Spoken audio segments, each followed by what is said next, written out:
अस्सलामुअलैकुम। इस क्लास के अंदर हम इंशाल्लाह मीडिया क्वायरी के बारे में पढ़ेंगे और देखेंगे कि मीडिया क्वायरी क्या चीज़ है और इसे हम क्यों यूज़ करते हैं। सही है। मीडिया क्वायरी जो है सिंपल, हम जब हमें कोई वेबसाइट रिस्पॉन्सिव बनानी हो, सही है, तो उसके लिए हम मीडिया क्वायरी जो सेलेक्टर है इसे यूज़ करते हैं। सही है। बाज़ औक़ात हमें कुछ ऐसा काम करना होता है कि हमें वो छोटे स्क्रीन पर नहीं दिखाना होता, या वेबसाइट पर हमने कोई ऐसा डिज़ाइन बनाया हुआ है कि जब हम वेबसाइट की साइज़ स्मॉल करते हैं तो उसका जो रिस्पॉन्सिव है वो ख़राब होती है। सही है। यानी जो वेबसाइट की अलाइनमेंट है, जो हमने उसे डिज़ाइन दिया है छोटे स्क्रीन पर, वो ख़राब होती है। तो उस वक्त हम मीडिया क्वेरी यूज़ करते हैं ताकि छोटे स्क्रीन पर जब इस वेबसाइट को खोला जाए तो इसकी जो रिस्पॉन्सिव है वो ख़राब ना हो। सही है।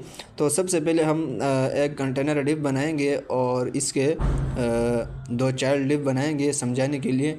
सही है। मैंने यहाँ पर एक डिव बनाया है, उसको मैंने क्लास दिया कंटेनर के नाम से। फिर मैंने इसके दो चाइल्ड बनाए और उसको भी मैंने क्लास दिए। सही है। हर एक को मैंने क्लास दिए और इसके अंदर मैं कुछ लिखूँगा। और अब मैं CSS फाइल के अंदर जाऊँगा और सबसे पहले यहाँ पर मैं इसको कनेक्ट कर दूँगा CSS फाइल को।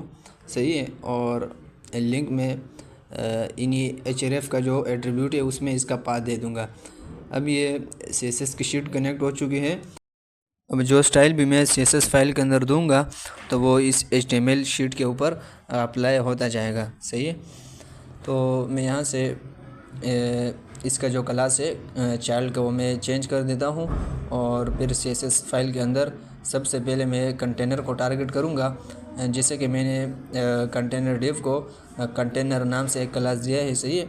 मैं इसका जो क्लास है इसे टारगेट करूँगा और इसे मैं एक प्रॉपर्टी दूंगा हाइट की। सही है।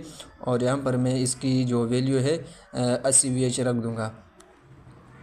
अब मैं इसके बैकग्राउंड को भी एक कलर दूंगा, तो जैसे कि मैंने कलर दिए लेकिन यहाँ पर शो नहीं हुआ। सही है। अब हम देखेंगे कि हमने क्या गलती की है। सही है। अगर मैं यहाँ देखूँ तो यहाँ पर हमने इसको कनेक्ट भी किया हुआ है और यहाँ पर हमने क्लास भी सही दी है। सही है।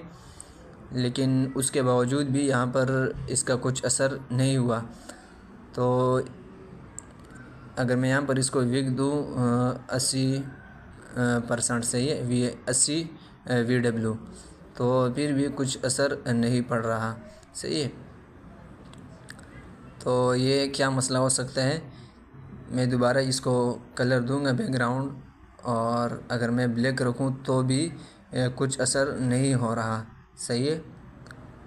इस तरह इश्यूज़ आते रहते हैं। सही है। तो इनको आप समझे कि ये किस वजह से है। तो अब आप देख सकते हैं कि यहाँ पर इसका कलर आ चुका है। वजह ये थी कि हमने इस कंटेनर के बाद स्पेस नहीं दी थी। सही है। अब यहाँ पर मैं इसकी जो हाइट है वो रखूँगा 80 VH। सही है। अब मैं इसका बैकग्राउंड कलर भी चेंज कर दूँगा तो आप देख सकते हैं कि यहाँ पर इसका कलर चेंज हो चुका है। अब मैं जो मैंने इसके चाइल्ड डिव बनाए हैं मैं भी उनको टारगेट करूँगा और एक एक को मैं स्टाइल दूँगा। सही है। अलग अलग इसको मैं कॉपी कर दूँगा और नीचे पेस्ट कर दूँगा और यहाँ पर इसका जो क्लास है इसे मैं चेंज कर दूँगा सिंपल। अब हम इसे भी एक बॉक्स की शक्ल देंगे ताकि हम चेक करें कि वहाँ पर आउटपुट में कुछ शो हो रहा है या नहीं। तो अगर मैं इसे 80% दूँ विड्थ और हाइट भी इसकी मैं रख दूँ तकरीबन 20%। सही है। और अब मैं इसे कॉपी कर देता हूँ और सेकंड डिव को भी यही स्टाइल दे दूँगा। सही है। और इन दोनों का जो बैकग्राउंड कलर है वो भी मैं चेंज कर दूँगा।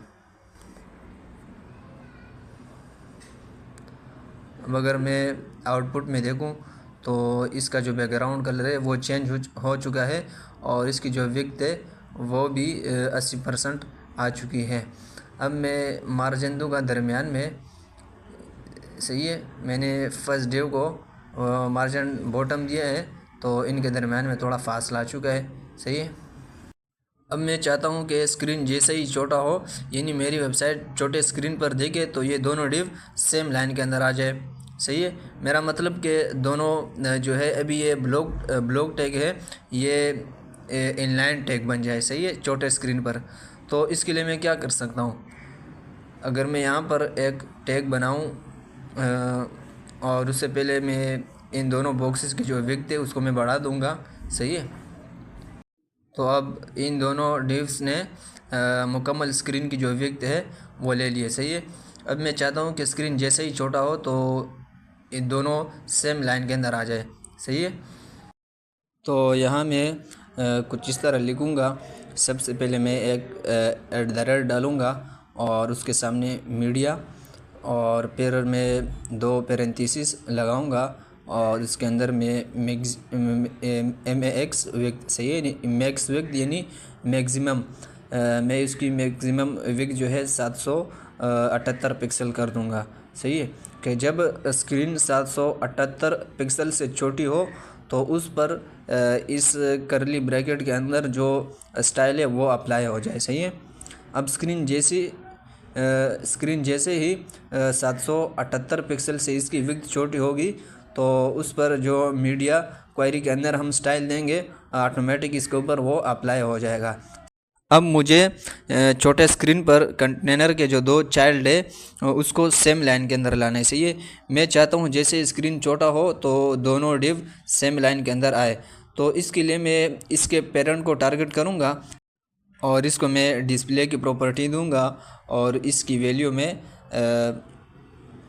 अगर मैं फ्लेक्स रख दूं तो यहाँ से मैं इसे रिफ़्रेश करूँगा तो ये आप देख सकते हैं कि दोनों सेम लाइन के अंदर आ चुके हैं। सही है, अब आप गौर करना, जैसे ही मेरा स्क्रीन 778 पिक्सल से बड़ा होता है तो दोनों डिव अलग लाइन के अंदर आ जाते हैं। सही है, और जैसे ही 778 पिक्सल से स्क्रीन छोटा होता है तो फिर दोनों सेम लाइन के अंदर आ जाती है। सही है, तो मीडिया क्वेरी का सेम यही काम होता है। सही है, इसे हम अपनी वेबसाइट को रिस्पॉन्सिव बनाने के लिए यूज़ करते हैं। अब अगर मुझे बिलफर्ज बड़े स्क्रीन पर कोई ऐसा डिज़ाइन है कि जो छोटे स्क्रीन पर उसकी जो अलाइनमेंट है वो ख़राब हो रही हो, सही है, तो मैं इस सेलेक्टर के ज़रिए से उसकी जो अलाइनमेंट है छोटे स्क्रीन पर मैं सेट कर सकता हूँ। सही है, अब मैं यहाँ पर इसके जो चाइल्ड है इसको मैं टारगेट करूँगा और इसके अगर मैं यहाँ पर इसे एक प्रॉपर्टी दूँ कलर। सही है, यानी मैं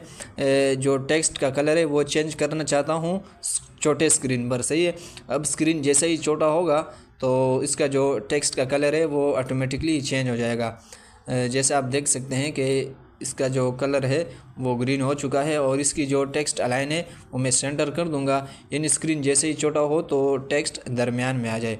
अब आप देख सकते हैं कि टेक्स्ट दरमियान में, लेकिन स्क्रीन जैसे ही बड़ा हो तो फिर वो उसी तरह टेक्स्ट साइड पे चली जाती है और डिव अलग लाइन के अंदर आ जाते हैं।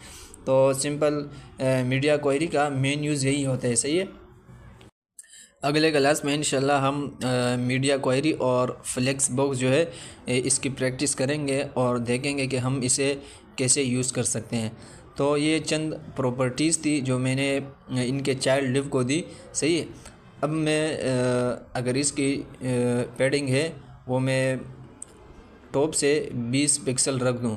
सही है, यानी जो टेक्स्ट है वो अंदर से डिव के अंदर से 20 पिक्सल नीचे आ जाए, तो उसके लिए मैं पैडिंग टॉप 20 पिक्सल दे दूंगा। और अगर आप देखें तो इसका जो टेक्स्ट है वो थोड़ा नीचे आ चुका है।